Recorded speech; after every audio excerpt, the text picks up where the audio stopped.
But first, a deadly crash as a driver slams into a Waterford daycare center, and then the car goes up in flames. Thanks for being with us for the news at 5. Luckily, the crash happened at a time when there were no children inside. But still, a lot of questions here that need to be answered. This crash happened when the driver slammed into the daycare at the intersection of West Walton Boulevard and Clintonville Road. And Sean Lay is there live right now. And it would appear that speed was definitely a factor here, Sean. Deadly speed here, Devin. You can see where this guy came flying right off the road, right through the parking lot and into the daycare. You can also see the cleanup outside continues, the cleanup inside continues, and also the investigation into what happened here.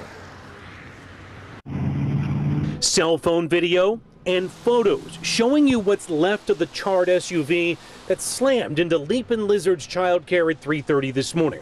The car and the daycare caught fire. The 36-year-old driver from Waterford was killed.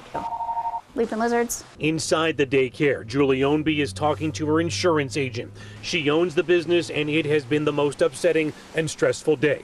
A life lost outside.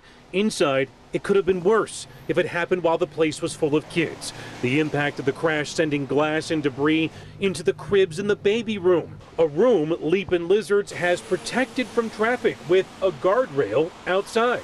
Never imagined somebody would come in from the parking lot.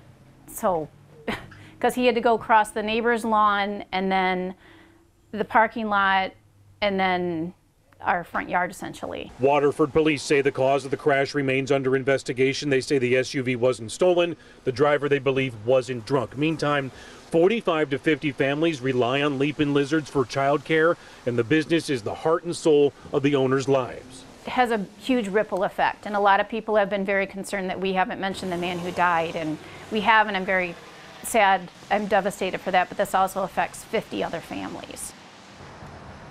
Back here live, the business, the daycare wants the families to know that, yes, they've got the guardrail out front. They're going to extend the guardrail now into the parking lot to prevent this from ever happening again. This is a 200-year-old building here. Ladies inside still calling those families, saying they're going to try to reopen this daycare as soon as they can. In the meantime, Devin and Kimberly, police have not yet identified the driver of that car.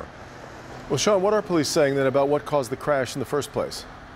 Yeah, they're not saying alcohol. They're not saying there was any type of pursuit. They're just saying this was high speed, not a stolen vehicle either. So they're just saying this guy lost control, and they're still trying to figure out exactly why at this time. All right, Sean. Kim?